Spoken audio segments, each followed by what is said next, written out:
특히 우리 해병대원들의 강도 높은 훈련은 이미 세상이 다 아는 사실입니다. 현비, 샤이니 민호.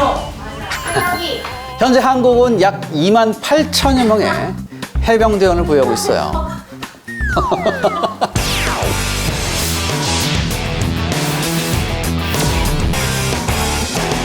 자, 오늘입니다. 2020년 4월 10일 이날이 무슨 날인지 아시나요?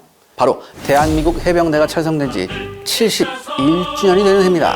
그동안 해병대는 6.25 전쟁, 베트남 전쟁 등을 거치면서 명실상부한 대한민국 최강의 전투 집단으로 성장했습니다. 규모 면에서도 미국에 이어서 세계 제2위의 막강한 위용을 자랑하고 있죠. 한마디로 국가 전략기동부대의 최선봉군으로서 불가능을 모르는 전천후 부대인 것입니다.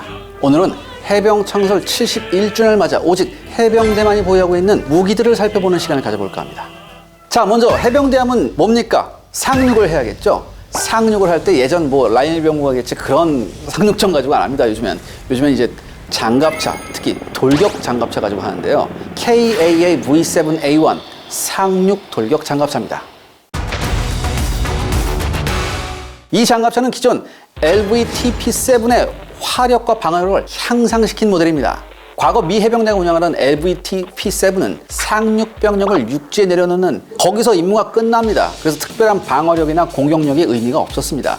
그런데 미 해병대의 상륙작전 패턴이 단순 상륙에서 내륙 진격이나 치안 유지 활동까지 확대가 되었죠. 따라서 미 해병대는 방어력과 화력을 크게 강화시킨 AAV-7A1을 등장시킵니다. 그리고 한국 해병대 역시 한국형 AAV-7A1, 즉 KAAV-7A1을 배치하기 시작합니다. 이 장갑차는 기본 성능면에서는 미 해병대의 AAV-7A1과 동일합니다. 하지만 화학전 대비 장비 및 통신 장비가 국산으로 교체가 되었고요. 이로써 우리 해병대도 단순 상륙 임무에서 벗어나 육군과 공동으로 한강 도하 작전에 투입하면 물론 수해 발생 시에 구조용으로도 활약해서 좋은 평판을 받고 있습니다.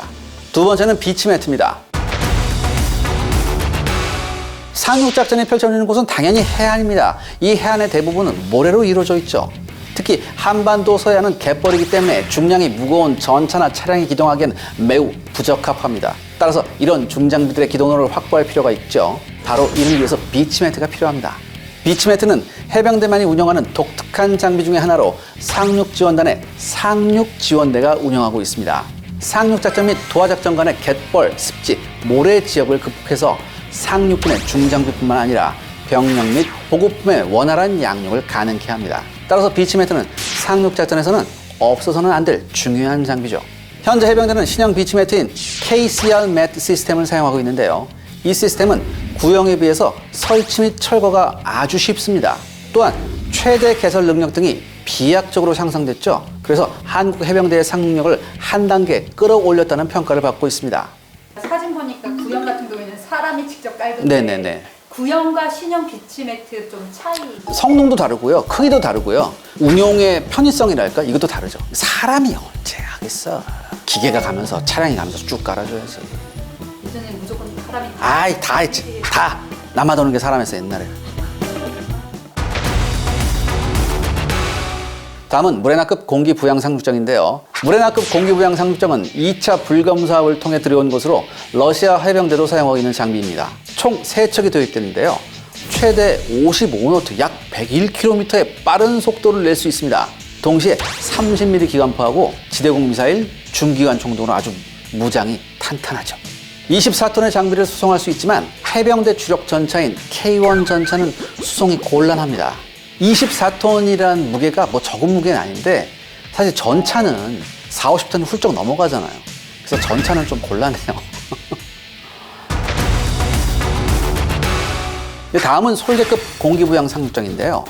우리 해병대는 미 해병대의 초수평선 상륙작전의 개념을 받아들였죠. 이 초수평선 상륙작전이라는 건 뭐냐면은 수평선 너머에서 상륙부대를 발진시킨다는 개념이죠. 예를 들어서 수평선 안쪽에서, 즉 육안 관측이 가능한 데서 상륙작전이 시작되면 저건 알 거 아니에요. 아, 상륙작전이 시작되는구나. 그러면은 기습의 효과가 반감되겠죠. 그렇기 때문에 수평선 너머에서 작전을 해야지 기습의 효과가 커질 수 있습니다. 이런 개념 때문에 독도급 다목적 헬기 상륙함이 건조했고 이에 필요한 LCAC 공기부양정을 도입하기로 합니다.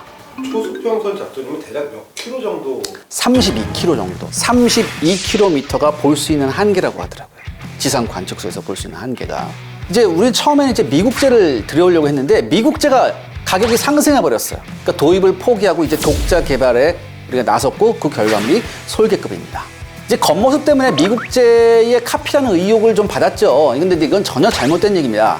이제 한반도의 해안가가 좀 복잡하잖아요. 특히 이제 서해 같은 데는 이 복잡한 해안가를 고려해서 상륙시 통제 능력을 강화하고자 미국제하고는 전혀 다른 통제 시스템을 갖고 있습니다. 40노트 이상의 속도하고 400km급의 작전 거리를 가지고 있어요. 그래서 한반도 내부라면은 이제 어떤 그 독도급 같은 모함의 도움을 받지 않고 독자적인 상륙도 가능합니다. 현재 이제 독도급에는 이제 2척씩 들어가 있죠. 이 무레나급하고 솔개급의 제일 큰 차이는 뭘까요? 무레나급이 조금 더 커요. 그리고 이제 무장은 무레나급이 역시 러시아제답게 조금 충실하긴 한데 솔개급도 어느 정도 무장에 달려있지만 이게 무장이 중요한 건 아니에요 사실. 먼 거리에서부터 와서 빨리 병력을 내려놓고 다시 가서 실어오는 이게 중요하거든요. 그래서 이게 무장을 많이 장착해서 얘가 전투를 하고 다니는 그런 건 아니란 말이에요. 어느 정도 최소한의 방어 시스템만 있으면 돼요. 그래서 그게 무레나급하고 조금 달라요. 자, 다음은 이제 비공 70mm 유도 로켓입니다. 이거는 진짜 어떻게 보면 우리 한국 해병대의 히든 카드예요. 제가 봤을 때도 이게 정말 제가 아주 정말 좋아하는 무기체계인데 2000년 10월에 예멘에 전박 중이던 미 해군 구축함 콜함이 아주 큰 코를 다친 일이 있었죠. 소형 보트가 이제 자살 돌격을 했어요. 그래서 이제 아주 이제 커다란 손상을 입었었는데 이를 계기로 미 해군이 이제 대한 미사일로 대응하지 않아도 되는 저가치 표적, 그러니까 좀 싸구려 표적 그거를 공격할 수 있는 시스템을 이제 개발하려고 해요. 그러니까 예를 들어서 여러분들 조그만 그 배 한 조각 오는데 거기다가 대한 미사일을 날려볼 수는 없잖아, 사실. 사뿐하죠. 아유, 말도 못해.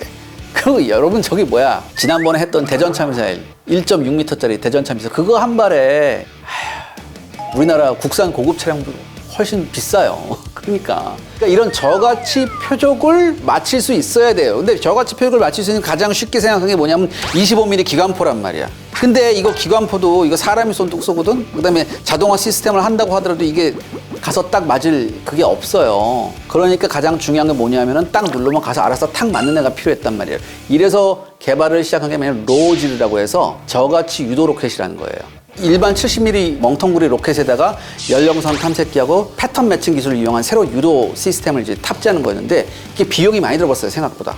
근데 우리나라도 똑같은 고민을 하고 있었어, 당시에. 왜냐하면 북한에 공기부양장이 많잖아요. 그러니까 공기부양장이 그냥 몇십 대가 한꺼번에 올 때 이걸 어떻게 일일이 맞추냐? 값이 좀 저렴하고 이런 게 없을까라고 이런 고민하고 있었는데 이게 미국하고 완전 맞아떨어졌다는 얘기지. 그래서 우리하고 미국하고 공동 개발을 추진합니다. 근데 이제 미국이 같이 하다가 또 너무 지지부진하고 저기 막 우리 너무 돈이 돼서 안 되겠어. 그래서 2010년에 미국이 빠져요. 그러니까 어떡합니까? 우리가 독자 개발을 해요. 이제 국방과학연구소하고 LIG하고 이제 노력 끝에 이게 개발에 성공을 해요. 이게 이제 우리 팔면 돼. 이제 우리 쓰고. 근데 이 비공 유도 로켓이 비냉각 탐색기를 이용한 적외선 영상 유도 방식이에요. 그래서 이제 고속 수상함정, 그다음에 고속정, 공기부양정 등등에 대해서 아주 효과적으로 대응할 수 있는 거죠. 근데 이거를 중요한 게 뭐냐면 이걸 이제 어떤 발사 플랫폼에서 이제 운용하느냐죠. 그래서 나온 게 이제 비공 시스템인데 36연장 발사대를 K711A1 5톤 표준 차량에 탑재했습니다. 그래서 평지 및 야지에서의 기동성이 아주 뛰어나요. 더군다나 주 야간 단독 작전 수행이 가능합니다. 그리고 뭐예요? 이게 36연장이니까 다목표에 대한 동시 대응이 가능해요. 야, 이거 엄청난 겁니다, 여러분. 이게 서북도서 지역에서 이제 운영 중인데 이제 M47, M48 전차를 그동안 우리가 이용을 했대요. 이거 서북도서 해안포로 되겠어요. 안 되지. 이런 거 쓰면 안 돼. 우리가 지금 OECD 12국가인데. 그래서 이거를 이제 완전히 대체하고 공기부양장에 효과적으로 대응하기 위해서 해병대가 도입을 결정해서 2017년부터 전력하고 있습니다. 아주 요긴한 무기입니다. 그럼 이 비공은 지상에서도 발사할 수 있고 함상에서도 발사할 수 있고 함상에서도 발사할 수 있고 헬기에서도 발사할 수 있는 그런 시스템이고 제트기도 할 수 있어. 제트기에서도 로켓 한 발사할 수 있으니까. 제트기에서도 할 수 있고 그다음에 우리 왜 KA-1이라고 왜 전선 통제기 있죠? 프로펠러. 거기서도 발사할 수 있어요. 근데 여러분 생각해 보세요. 헬파이어 한 대 값이 비싸잖아요. 그리고 헬파이어 해봤자 16개밖에 못 싣고 올라간다고. 근데 이건 9발들이 그 로켓탄 포트가 있다고. 거기에 탑재가 가능하고 개량만 된다면 이 포트를 헬파이어가 4개까지 갖고 올라갈 수 있거든요. 그럼 이것도 4936이 되는 거지. 엄청난 거죠. 잘만 활용하면 네. 적의 선단급에도 충분히 대응할 수 있는. 그럼요. 그리고 이게 잘만 되면 전차에도 돼요. 이게 사거리가 한 2km 넘는다고 내가 알고 있거든. 2km가 뭐야? 훨씬 넘어. 그러니까 잘만 하면 이게 요긴한 무기가 돼요. 대전 차용은 안 돼요. 그러니까 왜? 전차에다 70mm 로켓 맞으면 전차 어떻게 될 것 같아? 바로 고철이 돼요. 아주 좋은 거예요, 이거.